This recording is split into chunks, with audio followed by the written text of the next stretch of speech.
हाय मंडळी, कसे आहात? तर आज मी तुमच्यासोबत शेअर करत आहे मशरूम मसाला. तर ही रेसिपी अगदी सोपी आहे.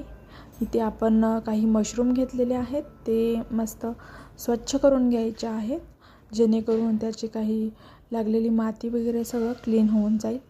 मग हे आपण कोरडे करून अशा पद्धतीने चिरून घेतले आहेत. त्यासाठी आपण लागणारा मसाला करूयात. तर त्यासाठी मी इथे थोडा कांदा आणि टोमॅटो चिरून घेतला आहे. नंतर थोडंसं तेल टाकून तव्यामध्ये मी छान असं भाजून घेतलं आहे. त्याच्यामध्ये मी थोडंसं लसूण टाकला आणि थंड झाल्यावर हे मी मिक्सरला बारीक करून अशी पेस्ट करून घेतलेली आहे. पेस्ट केल्यानंतर कढई घ्यायची, कढईमध्ये थोडंसं तेल टाकायचं आणि हा मसाला आपण छान असा फ्राय करून घेणार आहोत, परतून घेणार आहोत.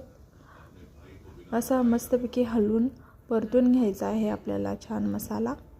आणि त्याच्यामध्ये मी एक सिक्रेट मसाला टाकत आहे, म्हणजेच पनीर टिक्का मसाला टाकत आहे.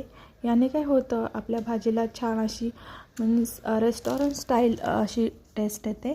तर तुम्ही पण हा मसाला नक्की वापरून बघा. तर आपल्याला काय करायचे, हा मसाला घ्यायचा आणि थोड्या पाण्यामध्ये किंवा दुधामध्ये मिक्स करून अशी पेस्ट करून घ्यायची आहे. छान मिक्स करून घेतल्यावर आपण ते कांदा टोमॅटोचं वाटण टाकलं होतं, त्याच्यामध्ये हा मसाला मस्त फ्राय करून घेणार आहोत. छान असं हलवून घेतल्यानंतर आपण त्याच्यामध्ये वेगवेगळे मसाले आता ॲड करणार आहोत. तर मी घरचं तिखट टाकत आहे. तुम्ही तुमच्याकडे जसे मसाले आहेत ते तुम्ही ह्याच्यामध्ये टाकू शकता.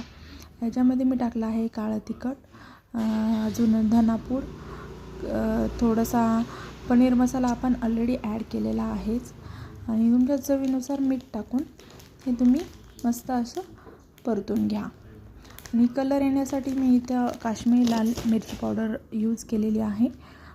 तुम्ही पण घरची बेडगी मसाला असेल तुमच्याकडे तर तो टाकू शकता, नाहीतर हे टाकू शकता तुम्ही. याने काय होतं, छान असा कलर येतो आपल्या भाजीला. आता हे छान परतून घेतल्यानंतर आपलं मगाशी वाटण वाटलेलं जे पाणी होतं हे याच्यामध्ये मी ॲड करून घेतलं.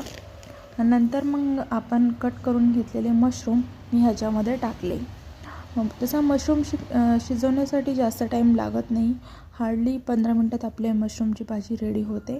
तर मी या ठिकाणी मशरूम टाकल्यानंतर मीठ ॲड केलेलं आहे, आणि मीठ ॲड केल्यानंतर याला छान मस्त झाकून ठेवलं आहे मी, आणि उकळी आलेली आहे चांगली. इथे तुम्ही बघू शकता. 15 मिनटात आपली भाजी रेडी होते या ठिकाणी. आणि ही भाजी खूप हेल्दी असते आपल्यासाठी पण, लहान मुलांसाठी पण, कारण याच्यामध्ये भरपूर सारे प्रोटीन्स असतात. आणि ही भाजी व्हेजमध्ये मोडते, म्हणजे काही लोकांना माहिती नसते ही भाजी व्हेज आहे की नॉनव्हेज. तर ही भाजी व्हेज आहे, तुम्ही सगळेजण हे खाऊ शकता. आणि अशा प्रकारे आपली मस्त झणझणीत अशी स्पायसी मशरूम मसाला भाजी तयार आहे.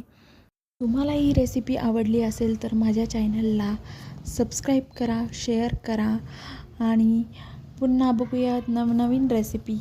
तर चला तर मग खात राहा, हसत राहा आणि काळजी घ्या. थँक्यू.